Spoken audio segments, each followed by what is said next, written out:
मैं अभी राजभवन से वापस आया हूं। माननीय लेफ्टिनेंट गवर्नर साहब से मेरी मुलाकात हुई।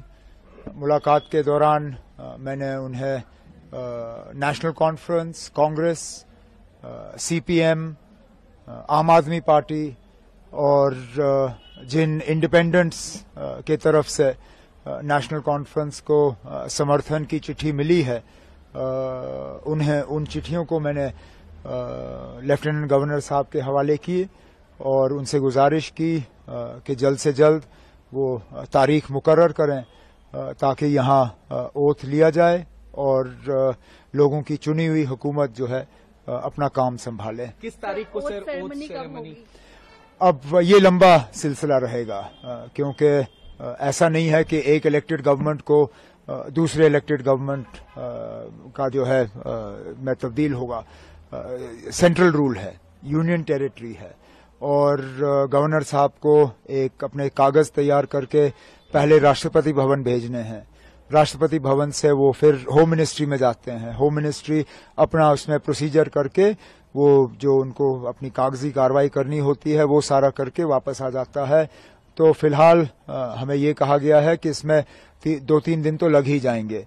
तो अगले हफ्ते ट्यूसडे वेंसडे से पहले मुझे उम्मीद नहीं है।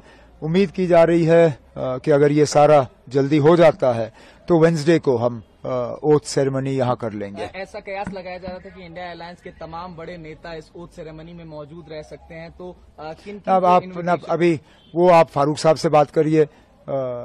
इंडिया ब्लॉक के लीडर वो हैं और इन्विटेशंस अगर जाएंगे तो उनके तरफ से जाएंगे। मुझे जिनको इनवाइट करना होगा वो अपने तरफ से मैं कल बैठ के उन्हें जो है दावत दूंगा। लेकिन फिलहाल तो अब ओथ की तैयारी हो रही है। सर, आज कांग्रेस लीडर्स भी मिलने आए थे, तो क्या कोई डिमांड्स या कुछ नहीं? उन्होंने अब डिस्कशंस तो हमारी रहती हैं, हम मिलके हुकूमत बना रहे हैं। उनका जो है लेटर ऑफ सपोर्ट हमें हासिल हुआ है और उन्होंने आज अपनी बैठक की। उनकी अपनी बैठक में उन्होंने अपने हाईकमांड को इजाजत दी कि वो सीएलपी का जो है फैसला करें, सीएलपी लीडर का फैसला करें। तो हमने जो अपनी अंदरूनी बातें करनी थी वो हमने की। सर, काफी इंडिपेंडेंट कैंडिडेट्स भी अब ज्वाइन इन कर रहे हैं एनसीए ने देखा पिछले कुछ दिनों में, तो क्या स्पेकुलेशन है कि और जो बाकी हैं वो भी ज्वाइन करेंगे, ऐसा कुछ?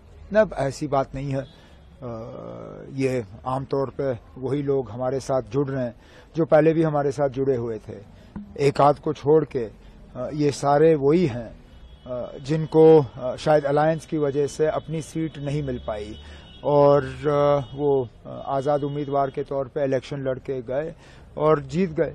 अब वो अपने नेशनल कॉन्फ्रेंस के साथ में वापस आना चाहते हैं और एक आध ऐसा है जो नेशनल कॉन्फ्रेंस में रह के हमारे साथ एक नया रिश्ता कायम करना चाहता है, जिसकी हमने सराहना की, जिसको हमने वेलकम किया और इन्हें लोगों के वोट हासिल हुए क्योंकि लोगों की उम्मीदें हैं कि उनके इलाकों में काम होंगे और मेरा फर्ज बनता है कि उनके मैं जो है हाथ पकड़ के उनके इलाकों में उनकी मदद करूं। सर, एक आखिरी सवाल। इल्तिजा मुफ्ती जी क्लेम कर रही हैं कि बिज बिहारा में एनसी के वर्कर्स जो है वैंडलिज्म कर रहे हैं, they are attacking their workers. How do मुझे कुछ नहीं कहना इसमें। ये अब अगर किसी तरह का सबूत है तो वो पेश करें। जिनके खिलाफ इल्जाम लगे हैं वो तो उनके खिलाफ अब केस करने के लिए तैयार हैं, डेफेमेशन के। अब ये अदालत को फैसला करने दीजिए कौन सही है कौन गलत। सर, जम्मू डिवीजन के इग्नोरेंस का एक बड़ा आरोप लगा। कोई इग्नोरेंस नहीं है ना, कोई